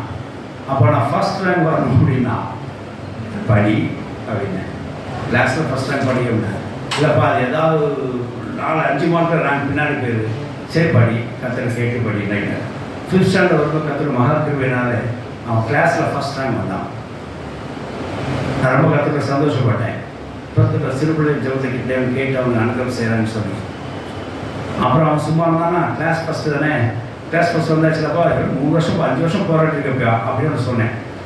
இல்லைப்பா இன்னொன்று கேட்டிருக்கிறேன் ஆண்டவர்கிட்ட. நான் என்ன அப்படின்னா, ஸ்கூல் ஃபஸ்ட்டு வரணுப்பா அப்படின்னா, ஜென்ரல் ப்ரொஃபிஷியன்சி அப்படின்னு ஒரு அவார்டு இருக்குப்பா, அது வாங்கணுப்பா அப்படின்னா. கர்த்தர் மகாகுருனாலே 8th ஸ்டாண்டர்டில் வந்தான். ஹல்லேலூயா. அவன் கேட்டான், கர்த்தர் கொடுத்தார். ஹல்லேலூயா. அப்புறம் 10th என்னப்பா டார்கெட் இருந்தேன். 10th என்னப்பா இப்போ ஸ்கூல் ஃபஸ்ட்டு 8th பார்த்தாச்சு. இப்போ ஓவரால் ஸ்டேட் ஃபஸ்ட்டில் நான் போராடணும். அதுலேயும் நான் போராடி, ஏன்னா இப்போது 60 first rank 5th standard first rank எடுக்கும்போது எனக்கு காம்படேட்டர் 60 பேர். 8th நான் ஃபஸ்ட் டாப்பர் வரும்போது என் காம்படேட்டர் 3 பேர். இப்போ 10th எனக்கு கிட்டத்தட்ட 2.5 லட்சம் பேர் எழுதுறாங்க. நான் அதுலேயும் இந்த ஸ்டாண்டர்டை மெயின்டைன் பண்ண நான் டாப்பராக வரணும் அப்படின்ற அவர் கேட்டார்கள். கர்த்தர் பணம் திருப்தியாக்கணும். ஹல்லேலூயா. தேவனுக்கு சோத்திரம் இல்லை. எதுக்கு சொல்லுவாங்க வசனம் இந்த வார்த்தையில் இந்த விளக்கத்தைன்னா, கேட்டு பெற்றுக்கொண்ட காரியத்திலே நீங்கள் திருப்தியான காரியத்தை தேவன் இந்த வருஷம் செய்யணும். நீங்கள் சோத்திரம் செலுத்தணும். ஹalleluya. Hallelujah. எனக்கு இந்த வருஷத்துல கிளம்புறது ஒரு சாட்சி உண்டு. 1.5 வருஷமா மனுஷன் என்னதான் கேட்டாலும் தெரியல. ஆண்டவரே குருவாண்டவரே இந்த தரமாட்டேன் என்ன கேட்டாலும் தெரியல. அவர் கேட்டு பெற்றுக்கொண்டார். ஹalleluya. வானம் மண்ணானால் அவர் திருப்திப்படுத்துகிறார். ஹalleluya. கர்த்தர் நன்றி செலுத்துங்க. கர்த்தர் சோத்திரம் உண்டாக. நமக்கு இதோட வேற என்ன தெரியும் சொல்லுங்க? தேவன் நன்றி செலுத்தோட ரட்சிப்பின் பார்த்தது கர்த்தர் எல்லா உபகாரங்களும் என்ன செலுத்துவேன்? ரட்சிப்பு பார்த்து தோல்வி கொண்டு தேவன் நன்றி தான் செலுத்த முடியும். முதல்ல அதை செலுத்துவோம். தேவனுக்கு துதி செலுத்துவோம். மனுபுத்திரருக்கு அவர் அளித்த கிருமி நிமித்தம், அவர் அளித்த அதிசய நிமித்தம் அவருக்கு நன்றி செலுத்துவோம், துதிப்பாராக. அப்படி எதிர்க்கிற பிரகாரமாய் இங்கே கேட்டார்கள், காடைகளை கொடுத்தார்கள். காடைகளை கொடுத்தார் தேவன். வான மண்ணாக அவரை அப்பத்தின் அவரை போஷித்தார். இந்த வருஷத்துக்கு தேவனுக்கு நம்ம என்னென்னலாம் கேட்டு பெற்றுக்கொண்டோமோ அதுக்காக தேவனுக்கு நன்றி செலுத்துவோம். இந்த வருஷம் நம்ம என்னெல்லாம் கேட்டு தேவனுக்கு நாம் திருப்தி ஆகணுமோ அது தேவன் நன்றி செலுத்துவோம். கர்த்தருக்கு ஸ்தோத்திரம் உண்டாதாக. நாம் கேட்டு பெற்றுக்கொண்ட காரியத்தில் திருப்தியான காரியத்துக்கு தேவன் நன்றி செலுத்துவோம். கர்த்தர் தொடர்ந்து ஆசைப்பாரு. ஆமென். ஹalleluya. இது கர்த்தர் ஆத்துமாவுக்கு சேரும். எத்தனை வார்த்தைகள் வானம்னா வார்த்தையெல்லாம் திருப்தி ஆக்கிக்கிறான். நிறைய பேர் சொல்லுவாங்க, நான் வந்து வந்தையா நீ வசனம் கேட்டோன்னா பெறப்பட்டு போனையா அப்படின்னா வானம் அவன் திருப்திப்படுத்திச்சு. வானத்தில் இருந்தாப்போ நானே என்று இயேசு சொல்லியிருக்கிறார். இயேசு இங்கே பேசும்போது கர்த்தர் அவங்களுக்கு ஒரு திருப்தியை கொடுக்கிறார், ஒரு வசன திருப்தியை கொடுக்கிறார், ஆத்மா திருப்தி கொடுக்கிறார். ஆகையினால கர்த்தர் வானம் மன்னவினால் நம்மளை திருப்திப்படுத்துகிற ஒரு தேவனாக இருக்கிறார் நம்ம ஆத்மாவை. ஆமென். ஹalleluya. இதை நீங்கள் கேட்டும் பெற்றுக்கொள்ளலாம், கேட்காமையும் நாம் பெற்றுக்கொண்டிருக்கிறோம், கேட்டும் பெற்றுக்கொண்டிருக்கிறோம். இந்த வருஷத்திலே தேவன் நன்றி செலுத்துவோம். கர்த்தர் ஸ்தோத்திரம். ஹalleluya. அடுத்தது இதே ஆத்மாவுக்கு தேவன் அடுத்த காரியம் என்ன செய்யறாருன்னா ஆலயத்துக்கு ஒரு ஆசீர்வாதத்தை கொடுக்குறார். நம்ம வரிசையாக படிப்பதாக சொல்லுவாங்க. ஆத்மாவில் ஆரம்பிச்சு கேட்டு பெற்றுக்கொள்ள ஆரம்பிச்சு இப்போ ஆலயத்துக்குள்ள வந்துட்டோம். சங்கீதம் 36:8 சங்கீதம் 36:8 65:4 ரெண்டு சேர்த்து கூட வாசிக்கலாம். சங்கீதம் 36:8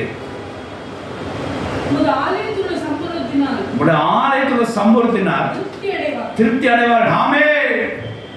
கர்த்தர் ஆலய நிமித்தம் உங்களை ஆசீர்வதிப்பாராக. ஹalleluya. இங்கே இருந்திருக்க தேவன் உங்களை ஆசீர்வதிப்பாராக. ஆலய நிமித்தம் உங்களை ஆசீர்வதிப்பார், திருப்தி ஆக்குவார். இங்கே வந்து நிமித்தமாய் பல காசு செலவழிச்சிங்க வாரீங்க, கர்த்தர் உங்களை திருப்தி கொடுக்குறாங்க. ஹalleluya. கவனம் ஆத்மா விட மாட்டார். இங்கே வர ஆட்களுக்கு தேவன் இம்மொழுது திருப்தி படுத்திருக்கிறார். அதுக்காக நான் தேவன் சோத்திரம் செலுத்துறேன். கர்த்தர் சோத்திரம் வாசிக்கலாம். தாவத்தை தீர்க்கிறேன். அடுத்த 65:4 ஒரு ஆளை நிமித்தம் அவன் திருப்தி ஆவாராக, ஒரு பேர் இன்னும் நன்றினால் திருப்தி ஆக்குகிறேன்.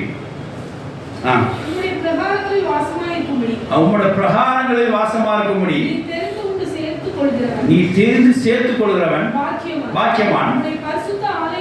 உங்களோட பரிசுத்த ஆலயமாகிய உங்கள் வீட்டின் நன்மையினாலே திருப்தி ஆவார். ஹalleluya. தேவனுக்கு ஸ்தோத்திரம் உண்டாக. இந்த ஆலயத்துக்கு கர்த்தர் திருப்திப்படுத்தியிருக்கிறார். இந்த ஆலயத்துக்கு நீ செய்த கையின் பிரயாசங்களை கர்த்தர் திருப்திப்படுத்தியிருக்கிறார். இந்த ஆலயத்துக்காக கொடுத்த தாங்கின உழைப்புக்காக கர்த்தர் உங்களை திருப்திப்படுத்தியிருக்கிறார். அது தேவன் நன்றி செலுத்துவோம், சோத்திரம் செலுத்துவோம். ஆலய நிமித்தமாய் நமக்கு உண்டான ஆசீர்வாதத்துக்காக தேவன் சோத்திரம்.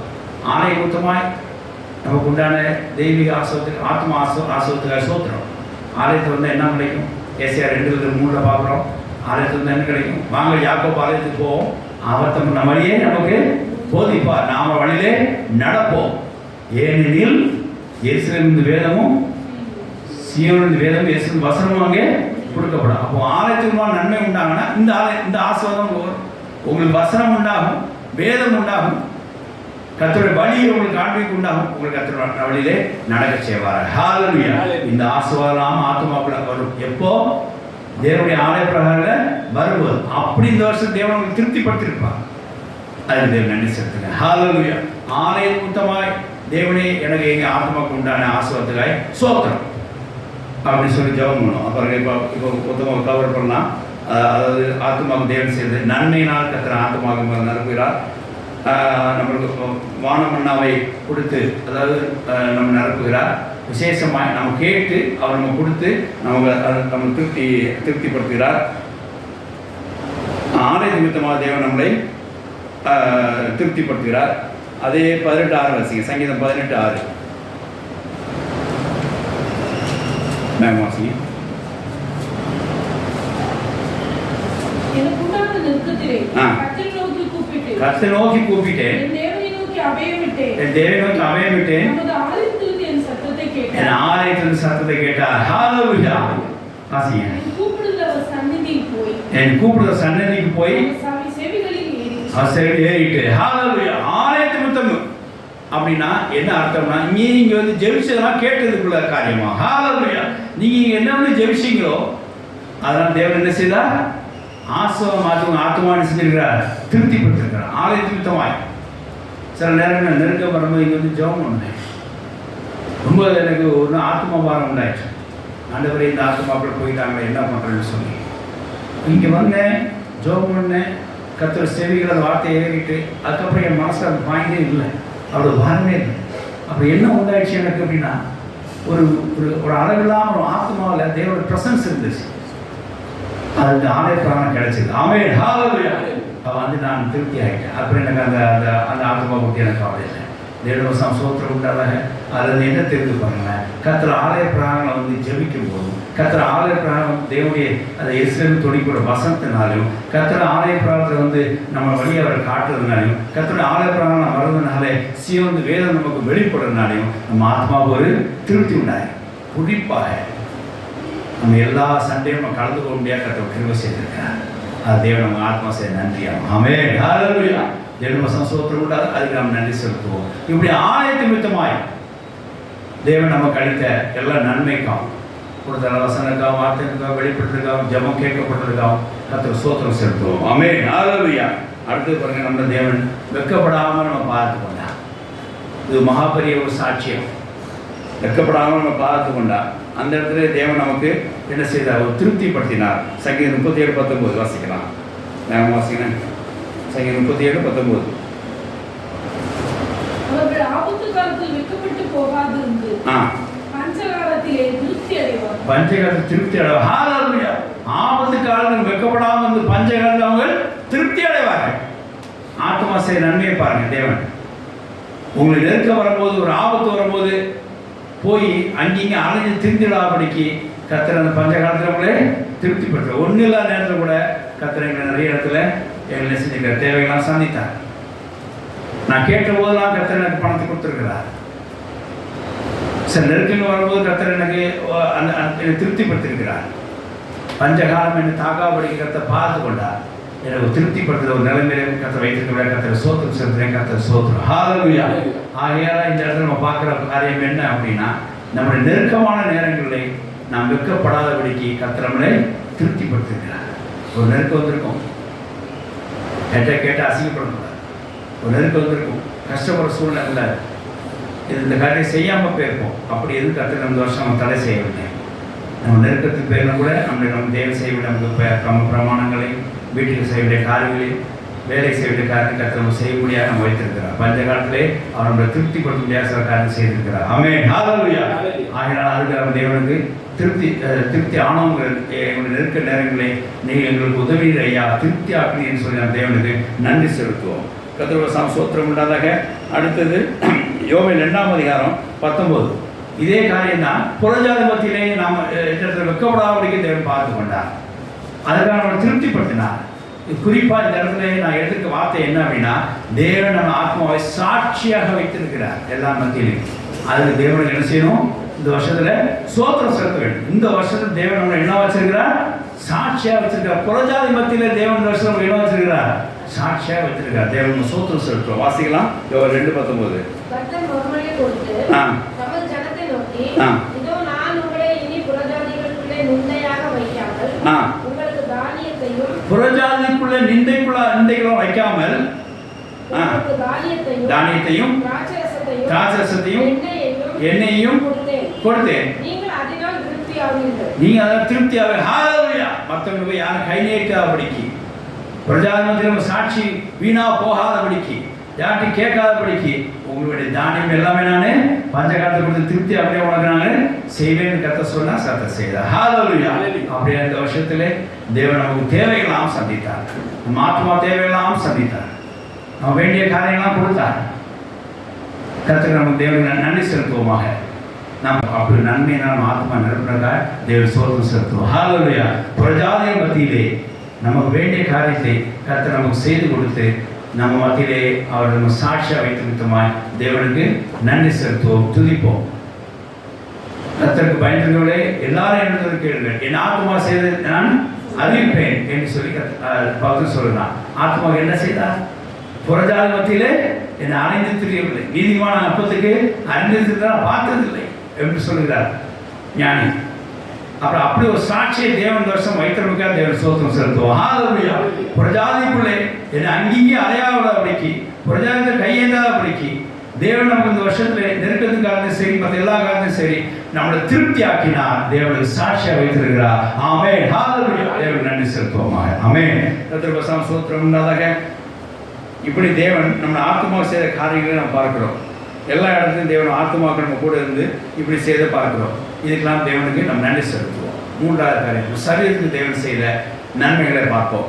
அது தேவனுக்கு சோத்திரம் செலுத்துவோம். தேவையா 25 19 சரீரத்துக்கு என்ன வேணும்? ஆகாரம் வேணும், உடை வேணும், இடம் வேணும். இதெல்லாம் கர்த்தர் கொடுத்துருக்கிறார். வாசிக்கலாம், கொடுத்தார். வாசிக்கலாம், வாசிங்க. 25:19. ஆமாம், லேவியராம். பூமி தன் கனியை தரும், நீங்கள் திருப்தியாக சாப்பிட்டு அது சுகமாய் குடியிருப்பீர்கள். ஆமென். ஹல்லேலூயா. தேவனுக்கு ஸ்தோத்திரம் உண்டாதாக.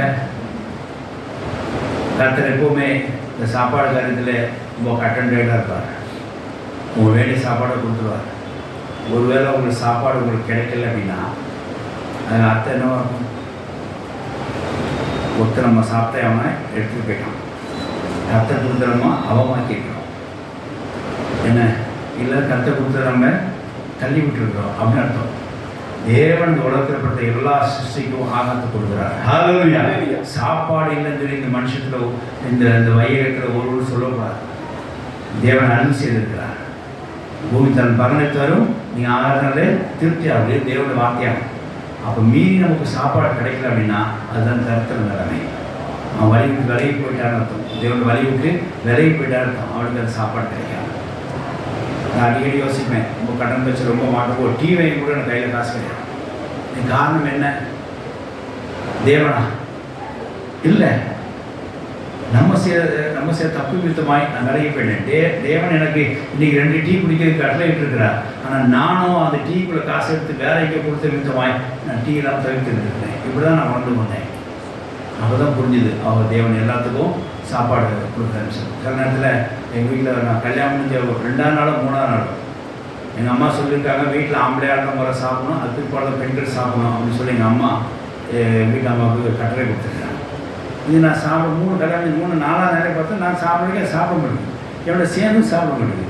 ஏன்னா புதுசாக இருக்குது, ஒரு சாப்பாடு பிடிக்கல, அம்மா சமையலுக்கு பிடிக்கல பொழுது இது தனியாக கேட்கணும். நான் கேட்டேன், என்னம்மா சாப்பாடு இல்லை? ஆட்சி சொன்னாங்க, இப்படி தான் நீங்கள் சாப்பிடணும். எவ்வாறு சாப்பாடு வேணும்னா, அதாவது சாப்பிட்றதுக்கு உள்ள ஒரே எலிஜிபிலிட்டி என்ன தெரியுமா?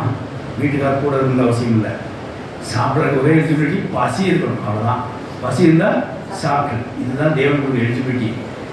ஒரு நல்ல கேட்டுக்கன்னு சொல்லி ஒரு தேவி வசனம் சொன்னேன். அவள் இன்னி வரைக்கும் வசனம் நான் சொன்ன வார்த்தை ஞாபகம் வச்சுருக்கிறேன். என்ன தெரியுமா?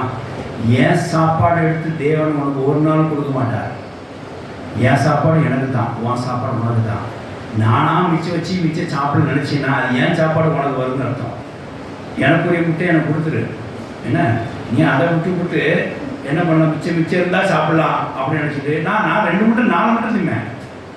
அவன் முட்டையை சேர்த்து சாப்பிடுவேன்.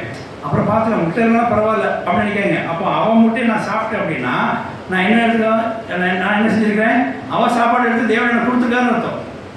பிள்ளைன்னு அதான் போதிச்சுருக்கேன். எப்போ உன் பங்கு நீ கரெக்டாக வாங்கிக்கோ.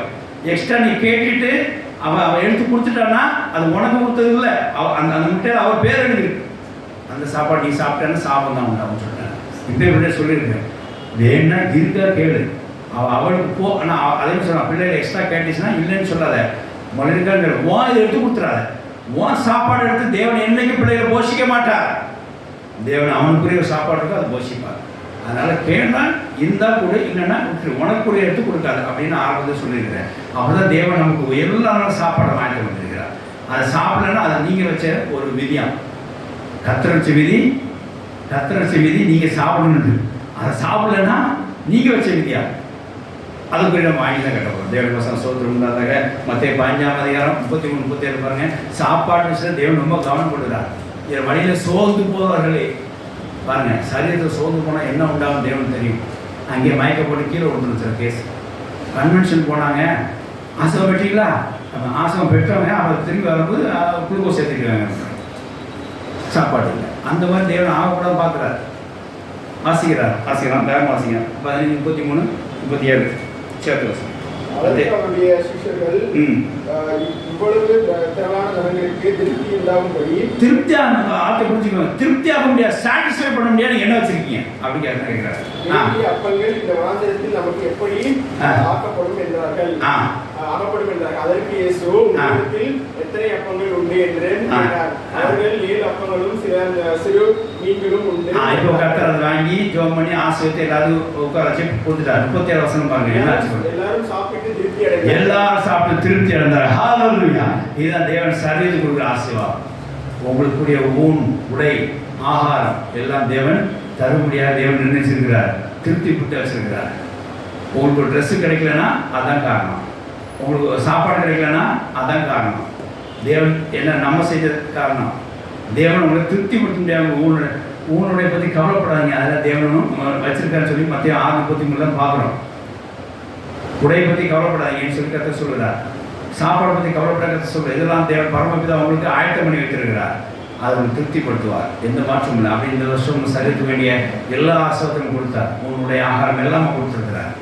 அது தேவன் நன்றி செலுத்துவோம். இந்த வருஷம் ஆண்டவரே நீங்கள் அளித்த புது சட்டைக்கார், இந்த வருஷம் நீங்கள் அளித்த எல்லா சாப்பாடுகளுக்கார், நீங்கள் இந்த வருஷம் அடித்த எல்லா விருந்துகளுக்காக சோத்திரம் என்று சொல்லுவோம். தேவன் தொடர்ந்து ஆசைப்பாங்க. ஹல்லேலூயா. சில இடத்துல நம்ம சாப்பாடு கேட்டு வாங்கிப்போம். ஆண்டவரை நீங்கள் பிரியாணி இருந்தால் நல்லா இருக்கணும், கற்று அதையும் செஞ்சுப்பார். சரி, மனுபுத்திர எப்படியாவது சோர்ந்து போவார்களேன்னு சொல்லி தேவன் அப்பத்தையும் மீட்டிங் கொடுத்தார். அவன் திருப்தி அடைந்தார்கள். அப்போ கர்த்தருடைய நோக்கமானது எப்படியாவது சாப்பாடு விஷயத்தில் தேவன் திருப்திப்படுத்துகிற ஒரு சத்தியம் நீங்கள் புரிஞ்சுக்கணும். சாப்பாடு விஷயத்தில் தேவன் உங்களை திருப்திப்படுத்துகிறார், எல்லாம் புரிஞ்சுக்கோங்க. தேவன நோக்கமாக இருக்கிறார். இயேசு 2 சப்ஜெக்ட் சொல்கிறேன். ஒரு விஷயம் எல்லா இடத்தையும் திருப்திப்படுத்த முடியாது. தேவன் கல்யாணத்தில் காமித்த ஒரு சம்பவத்தை சொல்கிறோம். அடுத்தது அவர் பலியில் என்ன செய்வார்கள், சோர்ந்து போவார்களே என்று சொல்லி தேவன் சரீரத்துக்கு ஆகாரம் கொடுத்தாலும் திருப்தி அடைந்தார்கள். அதே மாதிரி சில அதனால் மனுபுத்திரர்களை தேவன் கண் நோக்கி பார்க்குறார். அது விசேஷமாய் அவன் சாப்பிட்டு திருப்தி ஆகிறாங்கன்னு பார்க்குறாரு. தேவையெல்லாம் பட்டி போடாதீங்க, அது கத்துற சாப்பாடு அவமாக்குற மாதிரி. ஒரு நாள் அப்படி தான் எங்கள் வீட்டில் நல்லா சொல்லி நான் வீட்டில் வெளியே போய் ஒரு நாள் டீ படம் ஸ்டார்ட் பண்ணேன். கர்த்தர் சொன்னார், இது உனக்கு ரொம்ப எரிச்சலாக இருக்குது, என் கொடுத்த சாப்பாடை நீ அவாய்ட் பண்ணுற அப்படின்னு சொல்லி கர்த்தர் சொன்னார். அதுலேருந்து நான் பெரும்பாலும் சாப்பாடு நல்லா வீட்டில் சாப்பிட்றேன். ஏன்னா நம்ம ஒன்றா சாப்பிடாம வந்து என்ன ஆகுது, தேவன் கொடுத்து சாப்பிடாம அவமதிக்க மாதிரி தேவன் நம்ம சாப்பிட்றாங்கள பார்க்குறாரு. அதுதான் இன்னைக்கு நமக்கு வெளிப்பட்ட சத்தியம். தேவன் சரித்து திருப்தியானீங்களான்னு பார்க்குறாரு. அதுதான் நாட்கள் நம்ம வெளிப்பட்ட சத்தியம். நீங்கள் புரிஞ்சுக்கோங்க, தேவன் பார்க்குறார். சில இடங்களை கேட்டதுன்னு தருகிறார். வாசிக்கலாம். சங்கீதம் 78:29 வாசிக்கலாம். சங்கீதம் 78:29.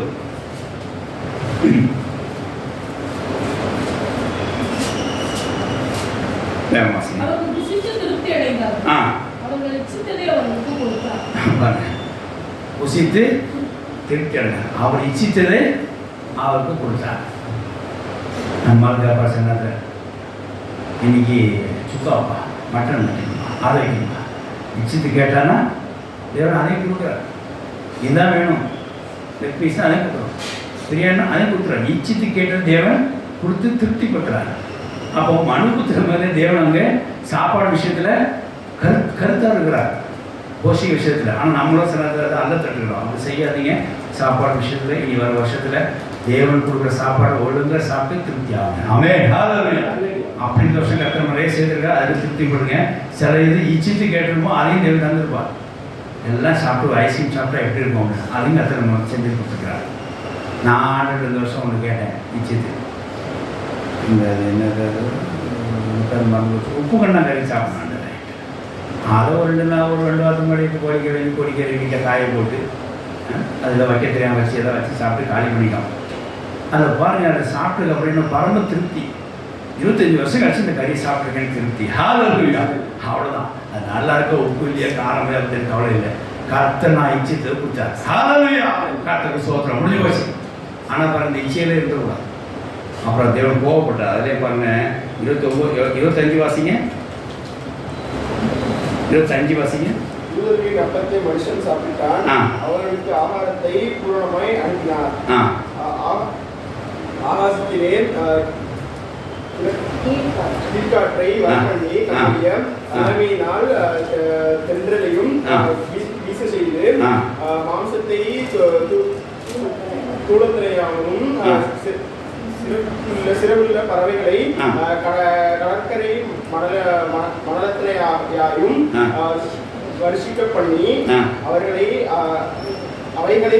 அவர்கள் பாளையத்தின் நடுவிலும் அவர்கள் கூடாரங்களின் சுற்றிலும் இறங்க பண்ணினார். ஸ்ட்ரைட்டா அவங்க கேட்டதெல்லாம் உள்ள வந்துச்சு, வீட்டுக்குள்ள வந்துச்சு. ஹல்லேலூயா. அவங்க இச்சித்து அவங்க கேட்டாங்க, பெற்றுக்கொண்டாங்க, திருப்தி ஆயிட்டாங்க. பிரச்சனை அதே இச்சையில் இருந்துட்டாங்க. இதுதான் பிரச்சனை. ஒரு நாள் பிரியாமல் கேட்டோமா அதோட நிறுத்திக்கணும். என்ன ஒரு நாள் அதோட கேட்டால் அதோட நிறுத்திக்கணும். அதிலே நிற்கக்கூடாது. அது நின்று என்ன தெரியுமா? வசனம் பாரு. அவங்க தன்னை இச்சையை வெறுக்கவில்லை. அடுத்த பாரு 30. அப்புறம் அவரை புசித்து திருப்தி அடைந்தார்கள். அவர் இச்சையை அவர் கொடுத்தார், அதோட நிறுத்திக்கணும். இவங்க என்ன பண்ணா பாருங்க, அவர்கள் தன் இச்சையை வெறுக்கவில்லை. இன்னும் பிரியாணி. அடுத்தது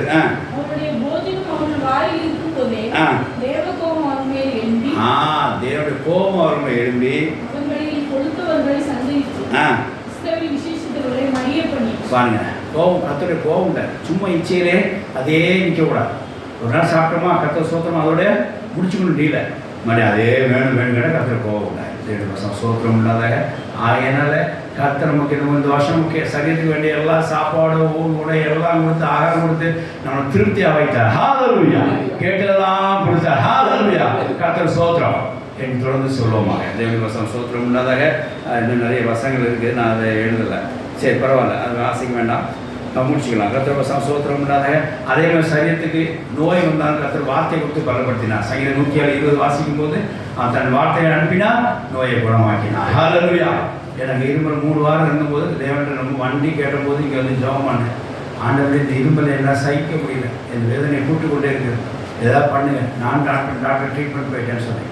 ஒரு நாள் சண்டே 6ஆவது முடிச்சுட்டு நான் வீட்டுக்கு போக சொன்னேன், இன்னைக்கு கொஞ்சம் பெட்டராக இருக்கமா என் மனதில் அப்படின்னு தோணுச்சு. 6ஆவது ரெண்டு அப்போ தான் இருக்கும் அப்படின்னு வீட்டுக்கு திரும்பி ஒரு பாடுபாடு சரி தான் அப்படின்னு விட்டுட்டேன். நான் ஒரு வல்லமே நினைச்சு நான் சொன்னேன், அது சரியாக புரிஞ்சுக்கல. அன்னையிலிருந்து வரைக்கும் 2 வாரமாக இருமலை எனக்கு இல்லை. ஹல்லேலூயா. வார்த்தைகள் அனுப்பி கர்த்தர் குணமாக்குகிறார். ஹல்லேலூயா. வாசிக்கலாம். 120 அவரை குணமாக்கி அழிவுக்கு தப்புகிறார். ஹல்லேலூயா. இப்படி தேவன் அந்த ஆத்மாக்களை திருப்திப்படுத்துகிறார். சரீரத்தில் உள்ள குறைகள் காணாலும், சரீரத்தில் பலவீனம் காட்டாலும், சரீரத்தில் எந்த பலவீனம் வந்தாலும் அவர் வசனத்தை அனுப்பி அவங்க குணப்படுத்துகிறார். அவரே நமக்கு பரிகாரி. அப்படியா தேவன் நம்ம சரீரத்துக்கு வேண்டிய தேவைகள், சாப்பாடு, உடைகள், ஆகாரம் மற்றும் பலவீனங்கள் எது இருந்தாலும் கர்த்தர் அதை பொறுப்பெடுத்துக் கொண்டு நம்மளை திருப்திப்படுத்துகிற தேவனாய் இந்த வருஷம் இந்த கர்த்தர் சோதரம். ஹல்லேலூயா. இப்படி தேவனை திருப்திப்படுத்தி ஆவிக்குரிய காரியங்களும் சரி, சரீர காரியங்களும் சரி, ஆத்மா காரியங்களும் சரி, தேவனை திருப்திப்படுத்தி நம்ம ஆசிரியக்க வல்லவராக இருக்கிறார். அப்படி இருந்தாலுங்கிறத நம்ம சாட்சி சொல்கிறோம். ஹல்லேலூயா. அதனாலே இந்த திருப்தியை நாம் மகிழ்வோம், தேவனுக்கு சோத்திரம் செலுத்துகிறோம். இந்த திருப்தியானதை இன்னொரு நிப்பாட்ட போகிறதுல தொடர்ந்து கண்டினியூ ஆகும். யோவேல் 2ஆம் அதிகாரம் 26 வாசிக்கும் போது இது வாக்குத்தத்தம் கர்த்தர் கொடுக்கிறார். திருப்தி தொடர்ந்து நம்ம மத்தியில் வந்து கொண்டிருக்கிறோம். 2020 மாத்திரமல்ல 2026 கர்த்தர் திருப்திப்படுத்துவாங்க. வாசிக்கலாம். ஏசாயா 58:11 எடுத்து வச்சுக்கோங்க. நீங்கள் சம்பூர்ணமாய் சாப்பிட்டு திருப்தி அடைவீர்கள். உங்களை அதிசயமா நடத்தி வந்த தேவனுடைய நாமத்தை நீங்க துதிப்பீர்கள். ஹல்லேலூயா. அதுதான் இப்போ முடிவரை நம்ம சொல்றோம்.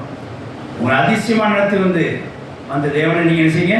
துதிங்க. ஏன் அப்படின்னா நீங்க சம்பூர்ணமா சாப்பிட்டு திருப்தி ஆனீர்கள். நீங்க சம்பூர்ணமா இந்த வருஷத்திலே தேவனுடைய ஆசீர்வாதம் பெற்று திருப்தி ஆனீர்கள். நீங்க சம்பூர்ணமா இந்த வருஷத்திலே ஆவிக்குரிய ஆசீர்வாதமும், ஆத்மாவுக்குள்ள ஆசீர்வாதமும் மற்றும் சரீரத்துக்குள்ள ஆசீர்வாதம் பெற்றுக்கொண்டு நீங்க திருப்தி ஆனீர்கள். தேவ நாமத்தை துதியுங்கள் முடிவுரையாக. ஆமென். ஹல்லேலூயா. நீங்க சம்பூர்ணமாய் தேவனுக்கு பெற்ற திருப்தியான காரியங்களை இந்த மற்ற நாட்களில் நாம் தேவனை துதிப்போமாக. கர்த்தர் தொடர்ந்து ஆசீர்வாதம். ஏசாயா 58:11 வாசித்து முடிக்கலாம். இந்த ஆசீர்வாதம் இன்னைக்கு மாத்திரமல்ல, தொடர்ந்து கண்டினியூ ஆகும் என்கிற தேவன் வாக்குத்தத்தம் வெளிப்படுத்துகிறார். வாசிக்கலாம். ஹல்லேலூயா. 2025 மாத்திரமல்ல, இந்த திருப்தி நித்தமும் உங்களுக்கு நடத்தி